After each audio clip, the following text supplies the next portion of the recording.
Bienvenue à toutes et à tous dans cette nouvelle édition de l'interview sur Africa 24. À la tête du ministère des Affaires étrangères et de la coopération internationale de Djibouti depuis 2005, Mahamoud Ali Youssouf est candidat à la présidence de la Commission de l'Union africaine. Le chef de la diplomatie djiboutienne partage ses motivations et souligne les enjeux auxquels doit répondre le continent. Monsieur le ministre, bienvenue sur Africa 24. Merci beaucoup. Permettez-moi d'abord de vous remercier de m'accueillir sur le plateau d'Africa 24 pour parler de cette candidature au poste de président de la Commission de l'Union africaine. Et d'emblée, j'aimerais surtout adresser mes meilleurs vœux à tous vos téléspectateurs pour l'année 2025. Comme vous le savez, il y a quelques années, à partir de 2017, des réformes importantes ont été introduites dans l'acte constitutif de l'Union africaine, notamment sur la question de la rotation par rapport aux différents postes importants à l'Union africaine, comment les régions pouvaient donc à leur tour, chacune à leur tour présenter des candidats. Cette fois-ci, pour la présidence de l'Union de la Commission, c'est l'Afrique de l'Est qui doit donc présenter des candidats. C'est en ce sens-là que mon pays, la République de Djibouti, a décidé de présenter ma candidature je dirais, à cet important poste. Et il faut ajouter à cela que je suis diplomate de carrière, ministre des Affaires étrangères depuis 20 ans. Et donc, mon pays a considéré que je disposais des compétences et de l'expérience nécessaires pour pouvoir assumer cette responsabilité importante. Voilà un peu pour le contexte dans lequel mon pays a présenté ma candidature. Concernant les motivations autres que ma personne, je crois que le continent aujourd'hui a besoin d'une commission qui soit à l'écoute des attentes non seulement des gouvernements, mais également des peuples africains. L'on peut accuser la commission de toutes sortes de maux, mais elle est d'abord le reflet des États membres. Et si la volonté politique de faire de cette commission une commission efficace, performante, et qui puisse porter les ambitions et les enjeux du continent, et il est très important que l'engagement des États membres soit un engagement sans faille. Entre autres, il est également important de pouvoir souligner la nécessité de positionner l'Afrique sur les grands dossiers. Et pour positionner l'Afrique sur les grands dossiers, je reviens encore une fois à la position des États membres sur ces grands dossiers. Et donc, je pense que si l'on arrive à trouver la synergie nécessaire entre la Commission et les États membres, ainsi que les communautés économiques régionales, l'on pourra sincèrement faire la différence. Et je ne suis pas de ceux qui pensent que l'Union africaine est inutile. Au contraire, si je me suis présenté à ce poste, c'est parce que je crois fermement que le continent a besoin de cette commission et de cette Union africaine. Monsieur le ministre, merci pour ces détails. Dans un contexte où le continent africain est secoué par plusieurs crises, vous avez récemment annoncé votre candidature à la présidence de la Commission de l'Union africaine. Quelle approche allez-vous adopter dans cette campagne? C'est d'abord de convaincre les chefs d'État qui vont voter le jour du scrutin, c'est-à-dire le 15 février à Addis Abeba, que le profil que je présente est celui qui convient aux responsabilités qui me seront confiées. Quand je dis le profil qui convient, je pense qu'il y a un certain nombre d'éléments qu'ils vont prendre en considération. Non seulement les compétences, l'expérience, mais également la capacité de diriger une commission et d'avancer un leadership qui soit moderne, qui ait une perspective sur le long terme, sur la base de l'agenda 2063 et comprendre la complexité des situations auxquelles le continent est confronté. Dans ma stratégie de campagne, c'est le message que je porte souvent auprès donc des pays et des États membres. Et ce message, je crois, est un message central parce que aujourd'hui, l'Union africaine a besoin de, je dirais, redorer son blason, l'Union africaine à travers la Commission, a besoin de faire en sorte que l'Afrique soit entendue sur la scène internationale. L'Union africaine a besoin de créer les conditions de plus de stabilité, moins de conflits je dirais, sur le continent, et surtout travailler à la mise en œuvre des programmes phares de l'Union que j'aurai l'occasion d'évoquer au cours de cet entretien avec Africa 24. Alors, de nombreux Africains pensent que l'Union africaine est une institution sans véritable influence, évoquant la bureaucratie, la pléthore de fonctionnaires, avec une opérabilité très discutable. Quelle est votre stratégie pour davantage dynamiser cette institution panafricaine? Sur le personnel, je pense qu'il est un peu exagéré de dire qu'il y a un personnel pléthorique. Juste pour vous donner une comparaison, à l'Union européenne, il y a 32 000 employés, alors qu'à l'Union africaine, nous n'avons que 1380 employés, et qui ne sont pas seulement basés à Addis Abeba, au siège de l'Union africaine, mais qui travaillent dans différentes institutions spécialisées, éparpillées sur le continent, dans différents programmes et mécanismes qui constituent la Commission de l'Union africaine. Pour son efficacité, je crois qu'il y a des réformes qui ont été engagées. En matière de personnel, déjà, le programme SACA que les connaisseurs et les experts ont mis en place, comment faire en sorte que ce personnel sa gestion soit plus efficace, les contrats à durée déterminée, indéterminée, remplacent les contrats à durée déterminée pour créer vraiment une certaine loyauté, faire en sorte que les compétences et l'expertise soient à la base des recrutements ainsi que le mérite pour les promotions. Je crois que ce programme appelé SACA est déjà mis en œuvre et nous arriverons donc à la tête de la commission pour pouvoir peaufiner cela et mettre en œuvre ce qui reste à réaliser. Sur la question des doublons qui peuvent exister sur les programmes, je crois que la nouvelle commission aura également à se concentrer sur ces doublons pour mettre en œuvre ce qu'on appelle, dans je dirais, jargon anglo-saxon, les golden rules, les règles d'or. Ces règles d'or sont déjà présentes également dans la gestion financière, par exemple, de l'organisation, dans la gestion du personnel, dans l'affectation d'un certain nombre de financements pour les programmes de l'Union africaine. Mais le plus important, je pense, c'est de pouvoir mobiliser des ressources africaines, financières africaines, pour les programmes africains. Juste pour vous également, pour illustrer je dirais, la complexité de la situation financière de l'Union africaine, c'est que près de 60% des programmes de l'Union africaine sont financés par les partenaires de l'Union africaine. Et je crois que cela n'est pas admissible si l'on veut vraiment placer cette union dans une trajectoire d'autonomie et d'indépendance par rapport à ses partenaires. La formule existe et il faudrait que les États membres puissent payer 0,2% des importations éligibles comme contribution statutaire. Seulement 17 pays le font. Je crois qu'il est important, nous ferons le plaidoyer pour cela. Il est très important d'autonomiser l'Union africaine en matière financière, pardon, et faire en sorte que nos programmes soient financés sur la base de nos propres fonds. Et parmi les autres réformes de la Commission, il faut souligner également l'importance des relations et de la synergie qui doit exister entre les communautés économiques régionales, au nombre de 8, SADC, CEDEAO, IGAD, COMESA, etc., on les connaît tous, et la Commission. Je crois que l'intégration que nous recherchons sur le continent passe par une meilleure efficacité des politiques qui sont menées par ces communautés économiques régionales je dirais, dans un esprit de coordination et de synergie avec la Commission.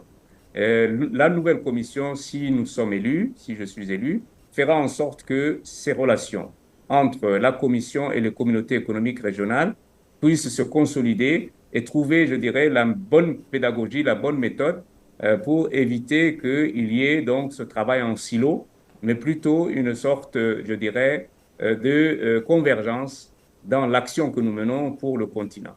Voilà un petit peu sur la commission, le personnel, le type de relations que j'aimerais mettre en place quand il s'agira de coordonner avec les communautés économiques régionales. Alors, Monsieur le ministre, l'Union africaine fait face à de multiples défis, notamment en matière de paix, de sécurité, de développement et de gouvernance. Dans le cas où vous êtes porté à la tête de la Commission de l'Union africaine, quelles seraient vos priorités immédiates pour répondre à ces enjeux? Vous savez, il y a ce qu'on appelle la stratégie de faire taire les armes. L'Union africaine a déjà adopté cette stratégie il y a quelques années avec des délais qui avaient été imposés, 2020. Je crois que ce programme n'a pas pu aller, n'est-ce pas, dans la direction de l'efficacité souhaitée. Donc, cette stratégie a été prolongée jusqu'à 2030. Pour mettre cette stratégie en œuvre, il existe également ce qu'on appelle l'architecture de paix et de sécurité de l'Union africaine et un certain nombre de mécanismes qui sont le Conseil de paix et de sécurité, le Comité des sages, le Fonds de la paix, etc., etc. Et donc, il est très important pour la nouvelle commission de pouvoir permettre à tous ces mécanismes et cette stratégie d'être portés par, je dirais, une même ambition. Si l'ambition de créer, n'est-ce pas, les conditions d'une stabilité et d'une paix sur le continent n'est pas, n'est-ce pas, ne se matérialise pas à travers cette stratégie et surtout ne sont pas portés par tous ces mécanismes que nous avons mis en place, il y aura toujours des défaillances et c'est ce que nous constatons aujourd'hui. Et ce qu'il faut, je dirais, améliorer, c'est la méthode de travail entre les différents mécanismes qui travaillent donc sur la stabilisation ou la recherche de solutions pour un certain nombre de crises et de conflits sur le continent.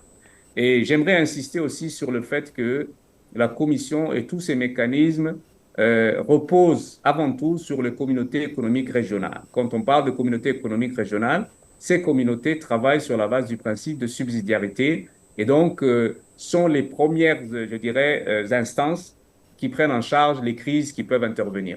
À titre d'exemple, lorsque les changements anticonstitutionnels interviennent dans un certain nombre de pays, ce sont les communautés économiques régionales qui agissent en premier et font rapport à la Commission, à l'Union africaine, au Conseil de paix et de sécurité, qui, à son tour, n'est-ce pas, sur la base des recommandations faites par ces communautés, prend les décisions qui s'imposent.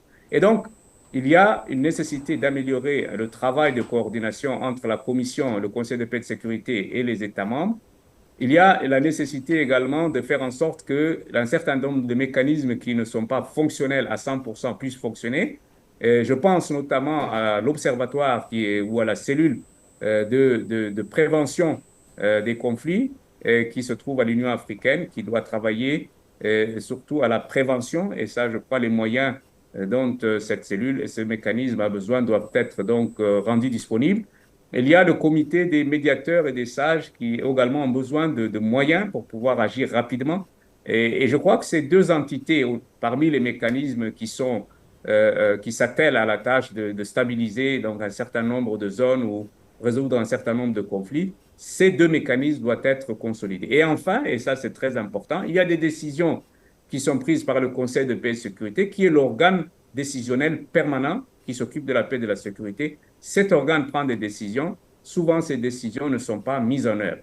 Très important que le Conseil de paix et de sécurité prenne le taureau à bras le corps, ses responsabilités pour faire en sorte que les décisions qu'il prend soient mises en œuvre rapidement. Et je crois qu'il peut y avoir je dirais, des contraintes dues à manque de financement, des contraintes dues parfois à la complexité du terrain, des contraintes multiples. Et je crois que si la volonté politique au niveau du Conseil de paix et de sécurité est présente, je crois qu'on peut faire la différence. Et la nouvelle commission, le nouveau président, devra s'atteler à la tâche de trouver, n'est-ce pas, la bonne synergie et la bonne méthode de travail entre ces différentes entités. Monsieur le ministre, vous incarnez une génération post-indépendance. Aujourd'hui, l'âge médian sur le continent est de 20 ans. Quelle est votre stratégie pour mobiliser cette jeunesse, dialoguer avec elle et l'impliquer davantage à la construction d'une Afrique prospère? Je crois que la jeunesse est aujourd'hui une jeunesse éveillée. C'est une jeunesse consciente et surtout préoccupée par son avenir. Le chiffre que nous avons sous les yeux quotidiennement c'est que sur les 1,4 milliard d'habitants sur le continent, près de 600 millions, sinon plus, sont âgés entre 0 et 1 et 25 ans. Et je crois qu'il est très important de garder ce chiffre à l'esprit parce que toute planification a pour base d'abord, n'est-ce pas, la considération des statistiques et des chiffres. Mais la jeunesse n'est pas uniquement un chiffre ou une statistique. Lors d'un sommet de la jeunesse, ou d'une conférence de la jeunesse qui a eu lieu en Algérie début novembre, la jeunesse a insisté sur un certain nombre de choses après la déclaration ou dans le cadre de la déclaration qui a été adoptée à l'issue de cette conférence. Un, il y a une charte africaine de la jeunesse qui n'a pas encore été ratifiée par un certain nombre de pays et elle ne peut pas être mise en œuvre si le nombre de ratifications nécessaires n'est pas réalisé. Donc, la jeunesse demande à ce que cette charte africaine de la jeunesse soit ratifiée par les États membres. Ensuite, la jeunesse revendique qu'elle soit associée à la prise de décision dans les différentes instances de l'Union africaine, notamment au niveau de l'Assemblée des chefs d'État ou encore, je dirais, au niveau du Conseil exécutif ou des institutions spécialisées. L'ancien, ou je crois que l'actuel président, pardon, de la Commission a mis en place des ambassadeurs de la jeunesse, recruté des jeunes, fait un concours. Et un forum a été organisé à Addis Abeba l'an dernier. Je crois que la Commission a la responsabilité première d'impliquer la jeunesse dans les décisions qui sont prises sur le continent et surtout en matière d'intégration. La jeunesse revendique aussi d'être intégrée dans l'espace ZLECAf ou la zone de libre-échange et tous les programmes de développement du commerce, de l'entrepreneuriat qui sont développés dans le cadre de la ZLECAf. Là aussi, c'est une revendication centrale. Je crois que le secrétariat de la ZLECAf, qui se trouve au Ghana, a pris note de cette revendication et faire en sorte que les jeunes qui portent des projets en matière de commerce, en matière d'entrepreneuriat, soient soutenus à travers le Fonds de la jeunesse, à travers tous les programmes qui sont développés dans le cadre donc de cette zone de libre-échange continentale. L'autre élément important, je crois que nous avons aujourd'hui une jeunesse qui est connectée. Et la connectivité sur le continent fait de grands progrès. Et cette connectivité, je crois, elle a également des implications économiques, elle a des retombées commerciales, etc. Cette jeunesse aujourd'hui est celle qui développe les startups, c'est celle qui travaille dans le cadre des data centers, c'est cette jeunesse qui est également impliquée dans beaucoup de projets relatifs à la cybersécurité. Et il est très important d'être à l'écoute de cette jeunesse moderne qui essaye d'utiliser les technologies de l'information et de la communication à bon escient et surtout faire en sorte que cette technologie de l'information et de la communication puisse leur permettre de développer leurs projets, leur entrepreneuriat et leurs entreprises vraiment transformer cette jeunesse, je dirais, en un acteur principal dans le cadre de l'intégration et du développement du continent. Nous sommes toujours attristés de voir que la jeunesse africaine, beaucoup entre eux, préfèrent l'immigration. Je crois qu'ils sont forcés parfois de partir, n'est-ce pas, en exil. Et nous perdons. Nous perdons non seulement une énergie, le continent perd en compétences, le continent perd également en force de travail, le continent est perdant, n'est-ce pas, à tous les niveaux quand sa jeunesse décide de partir. Il appartient donc d'abord aux dirigeants de notre continent, à la Commission, de créer les conditions pour pouvoir garder cette jeunesse. Et ça passe par le développement de nos programmes phares, la transformation industrielle. Aujourd'hui, je crois que ce qui crée des emplois sur le continent, ce n'est pas seulement le secteur tertiaire ou le secteur primaire agricole, l'industrialisation. Je crois que c'est le principal secteur pourvoyeur d'emplois. Il est très important que les ressources africaines soient transformées sur le continent. Quand les pays arrivent à exploiter les ressources, je dirais, pétrolières, gazières, transformer ces ressources sur le continent crée des emplois, beaucoup d'emplois. Transformer l'agriculture, il y aura un sommet prochainement, n'est-ce pas, au Kenya, sur l'agriculture, c'est le programme détaillé de l'Union africaine en matière de transformation agricole. On doit dépasser le cadre d'une agriculture artisanale, d'une agriculture de subvention qui fonctionne ou qui produit sur la base des, je dirais, des saisons et déjà de pluie, etc. Je crois qu'il faut passer à une autre étape aujourd'hui, c'est celle de la mécanisation, c'est celle de la transformation des produits agricoles sur le continent. Aujourd'hui, nous sommes fiers de constater que le cacao au Ghana, n'est-ce pas, et en Côte d'Ivoire est transformé sur place. Nous sommes fiers de constater que le thé et le café au Kenya, au Rwanda, c'est transformé sur place. Et nous sommes également fiers d'entendre nos dirigeants dire qu'aujourd'hui, nous n'exporterons plus nos ressources minières et nous allons continuer à les transformer. Et nous sommes également fiers d'entendre que des pays producteurs de diamants, comme l'Angola, comme le Botswana, etc., s'imposent sur le marché international en créant des conglomérats qui leur permettent de fixer des prix et surtout de dire que nous allons transformer nos ressources sur le continent. Je crois que c'est cette tendance qui doit prédominer, la transformation de nos ressources sur le continent. C'est pas à travers cette transformation qu'on créera de la richesse et de l'emploi, et c'est à travers cette création d'emplois et de richesses que nous allons garder notre jeunesse sur le continent, qui, je le répète, reste donc la force vive de ce continent. Vous avez récemment évoqué lors du débat africain l'importance de renforcer l'intégration économique et régionale de l'Afrique. Comment envisagez-vous, Monsieur le Ministre, de dynamiser cette intégration au sein de l'Union africaine, notamment en ce qui concerne la zone de libre-échange et les infrastructures sur le continent? Le commerce intra-africain ne représente pas plus de 17-18%, c'est-à-dire moins de 20%, alors que le commerce des États africains avec le monde extérieur dépasse les 80%. Ce sont des chiffres qui doivent changer. Il faut d'abord, pour que ces chiffres changent, pour que la zone de libre-échange continentale soit effective, il faut lever les barrières. Il y a beaucoup de barrières qui sont des barrières tarifaires, douanières et des barrières non tarifaires. Je crois qu'il faut travailler. Lorsque le traité a été mis en place, il y a eu des concessions tarifaires qui ont été faites pour un certain nombre de produits, des mécanismes qui ont été mis en place comme la chambre de compensation. Il faut les rendre opérationnels. La chambre de compensation, il faut pouvoir à terme réfléchir à des échanges avec des monnaies, je dirais, locales. Si à chaque fois que les pays africains font leurs échanges, utilisent je dirais, des devises étrangères, les pertes en matière de change sont extrêmement importantes. C'est le rôle de la chambre de compensation, du système de compensation, qui doit faciliter cela. Ensuite, le mouvement, n'est-ce pas, des populations et surtout de la communauté d'affaires, des biens et des marchandises, doit être facilité par le développement des infrastructures. Si vous êtes obligé de voyager vers un pays voisin, faire le tour du monde pour revenir, n'est-ce pas, vers le pays voisin, aller en Europe ou aller en Turquie ou ailleurs pour pouvoir donc faire 1 heure de vol, vous faites 10 heures. Je crois qu'il y a un véritable souci de développement, n'est-ce pas, des infrastructures, des moyens de transport. C'est ce qu'on appelle les barrières, n'est-ce pas, non tarifaires. Il faut pouvoir développer, dans le cadre du NEPAD, l'ODA-NEPAD, les infrastructures de l'Union africaine. Nous avons des programmes phares dans le cadre de l'agenda 2063.